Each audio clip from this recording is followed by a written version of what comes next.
Salut, c'est Taïcha de Represent Media. Aujourd'hui, on va rencontrer une artiste à multifacettes, passionnée. Elle est chanteuse, elle fait du théâtre, du cinéma. On rencontre Jennifer Lee. Félicitations pour ta chanson qui vient de sortir, Arrête ton cinéma. Quelle a été ton inspiration pour ce single? C'est drôle, tu sais, le titre, c'est Arrête ton cinéma. Je regardais un film quand que j'ai commencé à écrire cette chanson.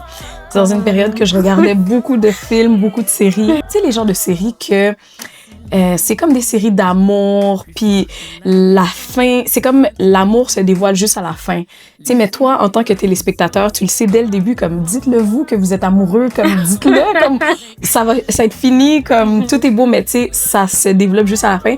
Puis on dirait que ça m'a fait penser à la chanson Arrête ton cinéma, comme Stop Playing. Tu sais, dis tes émotions, dis tes sentiments dès le début. Puis c'est quel film que tu regardais? Est-ce que tu t'en souviens? Oh my gosh!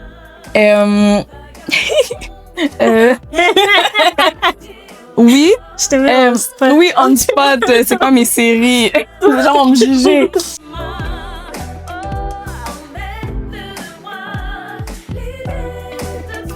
Là, je veux retourner dans ton passé, Jennifer. Ouh.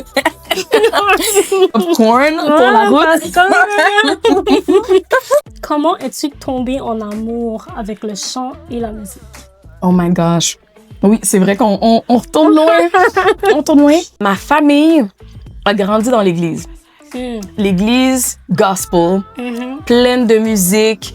Fait qu'à la base, j'ai vraiment grandi dans la musique. Mais même avant ça, mon père, lui, c'est un jazzman. Oh, wow. Il joue du piano, jazz, il enseigne le piano aussi. Oh, nice. Ma mère, elle chante. Jusqu'à aujourd'hui, elle chante dans les chorales gospel. Wow. Donc, ma grand-mère, elle chantait. Tu sais, moi, je pense qu'il n'y a pas un moment que ma grand-mère se déplaçait dans la maison sans entonner, tu sais, chanter une chanson. Tu sais, on est une famille très musicale. Je pensais pas que j'allais nécessairement faire carrière dans la musique, tu sais, parce que il y a beaucoup de gens dans ma famille que, oui, ils aiment beaucoup la musique, mais ils font pas nécessairement carrière là-dedans. Puis moi, ben, ça a été un tournant que je me suis dit, je veux faire ça de ma vie, tu sais. Est-ce que la musique gospel, est-ce que c'est encore une influence pour toi présentement? 100%. 100%. Déjà, comme moi, j'en consomme à tous les jours. Tu sais, je peux consommer plein de styles de musique, mais je vais toujours retourner au gospel parce que j'aime je sais pas, j'aime l'intensité du gospel. Tu sais, j'aime les sons, j'aime les accords, j'aime tout ce qui vient du gospel, j'aime vraiment ça. Puis, tu sais, je vais à l'église encore aujourd'hui, je chante à l'église encore aujourd'hui, donc le gospel fait quand même beaucoup partie de ma vie, là. En 2023, t'as eu un boom. Ouais. OK, un boom. Les Américains appellent ça le breakthrough. Oh my gosh! Okay? T'as participé à la symphonie de Céline Dion. Ouais. T'as participé à Bodyguard, t'as joué Whitney Houston. Ouais.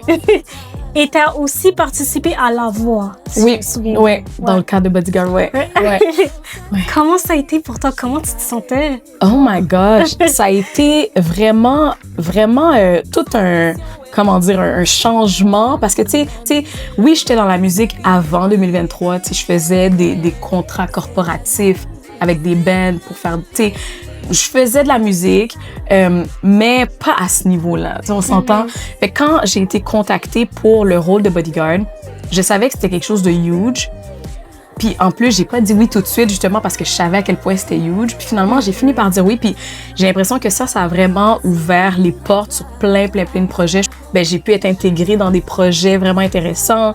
J'ai chanté pour un film, genre qui a passé au cinéma. Après ça, le magazine du Clin d'œil qui voulait me voir. Puis tu sais, c'était la première fois en plus qu'ils faisaient venir dans le magazine quelqu'un comme d'aussi comme novice, si on veut, dans le milieu. Non, ça a été vraiment une grosse année. Tu sais, beaucoup d'énergie, tu sais, je devais vraiment m'investir. J'avais une hygiène vocale, tu sais, pour mes shows que j'avais à chaque semaine. Je veux pas, fallait que je chante du Whitney Houston comme du début à la fin et tout.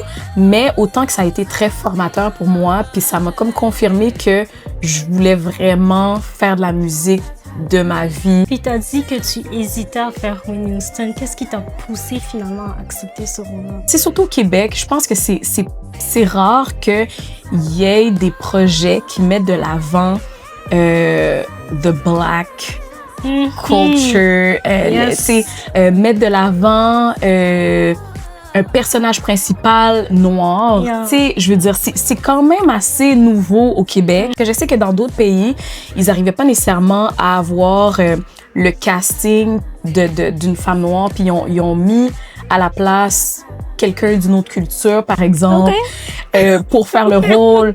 C'est arrivé dans d'autres pays, fait que je me dis, ça aurait peut-être pu arriver au Québec que peut-être ils trouvent pas leur Whitney, puis finalement, ben, ils ont à peut-être être moins difficiles sur le casting de la personne qu'ils recherchent. Puis j'aurais pas voulu, mettons, être dans une position où est-ce que je sois comme, ben, ils auraient pu prendre quelqu'un d'autre quand que moi, j'avais l'opportunité peut-être de le faire. Fait que je me suis dit, si l'opportunité vient à moi, c'est que j'ai peut-être ma part à faire là-dedans. Fait que c'est vraiment pour ça que j'ai dit oui. Est-ce que c'est quelque chose que tu voudrais continuer à faire? Oui, vraiment. J'avais jamais fait de théâtre avant, tu sais, j'avais jamais étudié, tu sais, fait que mon premier comme break the ice, si on veut, ça a été mon premier rôle dans Le Bodyguard. Puis c'est vraiment, j'ai fait comme le chemin inverse d'aller me former puis de prendre des cours en acting puis en théâtre après, justement parce que j'avais vraiment aimé ça puis parce que je me disais, je veux tellement continuer puis je veux tellement en faire d'autres que genre, je dois aller dans le milieu puis je dois apprendre un peu mieux puis avoir un peu des bonnes bases. Puis là, tu te sens capable de pouvoir faire n'importe quel rôle. Oui. C'est sûr que moi, j'ai l'impression que c'est comme un milieu que tu apprends tout le temps. Puis, plus tu fais des rôles, plus tu bâtis un peu ton muscle de genre d'actrice, si on veut.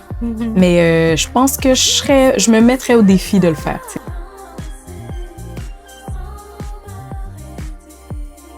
Après 2023, t'as tourné dans les Caraïbes, t'as chanté avec Grégory Richard. Félicitations! Merci! Et puis, par la suite, en 2025, tu sors ton premier single. Donc, qu'est-ce qui t'a poussé? Pourquoi as-tu voulu passer de comédie musicale à sortir de la musique? Je te dirais que ça fait longtemps que je sais que je veux sortir de la musique un jour dans ma vie. Mais j'ai sorti de la musique gospel il y a longtemps. Oui, j'ai sorti comme des... Tu sais, je pense que c'était 2 singles gospel, mais j'étais très jeune. Je savais que j'allais continuer éventuellement à sortir de la musique, mais je voulais juste trouver vraiment ma couleur, puis trouver mon son, puis tout ça. Puis ou du moins me rapprocher de, tu sais. Je pense que c'est en 2024 que j'ai recommencé justement à écrire, puis à composer de la musique. Ouais, est-ce que tu aimerais ça retourner vers le gospel? Bonne question. Je pense que je me mets pas de limite. Tu sais, si à un moment donné j'ai une compo, puis c'est une compo gospel, pourquoi pas? Un regard fait naître la romance. Je m'égare. Plus rien n'a d'importance. Je t'ai présentée comme étant une artiste multifacette. Oui. Qui fait du chant, du théâtre, du cinéma. Il y a un public Gen Z là, qui nous regarde, des milléniaux, OK? Ils veulent apprendre à te connaître. Ouais. Donc, peux-tu me dire qui tu es? Comment tu te vois? C'est drôle que tu me poses cette question parce que pendant longtemps, quand on me demandait de me décrire, je disais auteure, compositrice, interprète et comédienne. Tu sais, je disais tous les points. Puis finalement, après ça, je me suis dit, pour vrai, je pense que la meilleure manière de me décrire, c'est juste que je suis une artiste. Vraiment, je suis une artiste. Je veux vraiment juste vivre de mon art, puis que cet art-là se traduise en faire du théâtre, à jouer dans une comédie musicale, à chanter, puis dans Céline symphonique, puis chanter des chansons de Céline Dion ou chanter mes propres chansons dans un show au Jazz Fest. Ou, tu sais, tout ça pour moi, c'est des facettes de moi. Fait que pour vrai, je pense que je préfère juste me décrire en tant qu'artiste.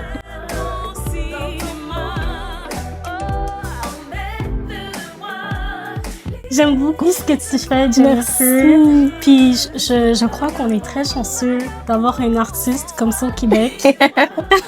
Merci. Donc, quelle est ta vision du futur? Qu'est-ce que tu veux faire d'autre? Pour le futur, je veux juste continuer de faire de l'art. Je veux continuer de me rapprocher de ma vérité. Tu sais, je veux vraiment unapologetically be me, puis que je puisse toucher le plus grand nombre de personnes, à peut-être les inspirer à eux aussi être eux-mêmes, vivre dans leur vérité. Si tu veux faire quelque chose, faut pas que tu te gênes, be yourself. Vraiment, je pense que je veux juste continuer d'être moi-même, que ça se traduise à faire de l'art, que ça se traduise en aider quelqu'un à bâtir sa business. Tu sais, peu importe, là, tu sais, dans toutes les sphères, je veux juste être la personne la plus fidèle à moi-même que je puisse être. Jennifer Lee Dupuis, partout. Jennifer, L-E-E-D-U-P-U-Y, sur Instagram, TikTok, YouTube, Facebook. Now Facebook is coming back again, I heard. Oh, yeah! Ouais. Puis, ma musique partout, sur toutes les plateformes de streaming. Donc, stay tuned parce que je vais sortir encore plus de choses. Nice. Maybe un EP à l'automne. Donc, Nice. yeah. Let's go. Merci Jennifer. Merci à toi. Cheers. Bye.